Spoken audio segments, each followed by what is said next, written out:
Hi, this is RaymondRose. This is a follow-up to my previous video about buying rental property. Your next step in the process is to talk to myself or a member of our team here at the Rose Real Estate Group. As you're out in the field looking at rental properties for sale, there's some very important notes that you need to be aware of.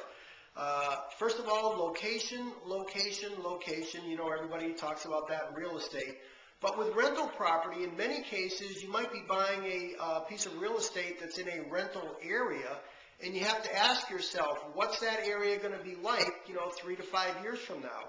Is it a neighborhood that's going to continue to be safe? Is it an area that's in the decline? What particular area, throughout the state is it located in? Are you buying in this general area? Are you going to be buying in the south? I've had a lot of clients that are out buying in Arizona and in Florida right now. We're helping them buy rental properties down there. So you need to ask yourself, what's the general location you're looking at buying property in? Next, are you going to be looking at a 2-family home, a 3-family home, a 4-family, a 6-family, an 8-family? What about the different types of mortgage programs that are available? Do you have the needed funds available for a down payment? What type of utilities are coming with the property? Is it electric heat, gas heat, oil heat? Are you going to be looking at homes that have possibly some housing code violations?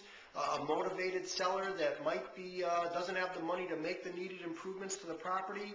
The home inspections, meeting with tenants, going through all the current existing leases, rental agreements.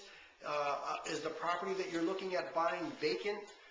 If it does have tenants, looking at their credit reports, seeing if there's any type of criminal background regarding the tenants that are currently living in the property, going through the previous tax returns of the current owner, and much, much more.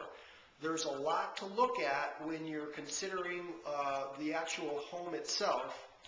And then if you do buy a property, let's say that you've met with your attorney and your CPA, your insurance agent, you found the right home, everything seems like it's going to be, a reasonable cash flow.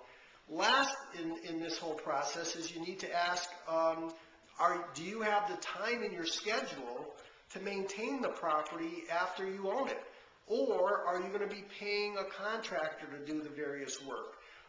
Just even the basics. Who's going to be cutting the grass or raking the leaves or doing the driveways? Are you going to have a landscaping service that you're going to be paying several $100s a month possibly to take care of all that stuff? If you own a piece of rental property and you're going on vacation, is there somebody that's going to be available locally to oversee it in case there should be any types of problems? Those types of things. There's a lot to think about. And you really need to be thinking about these things now before you start going out and looking at properties.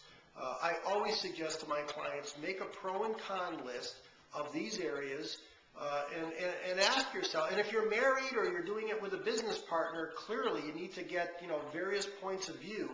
I've seen just too many instances where people are buying it in some type of partnership, and one partner doesn't do as much as he or she is supposed to do, or one partner runs out of money, so the other partner starts coming up with additional funds.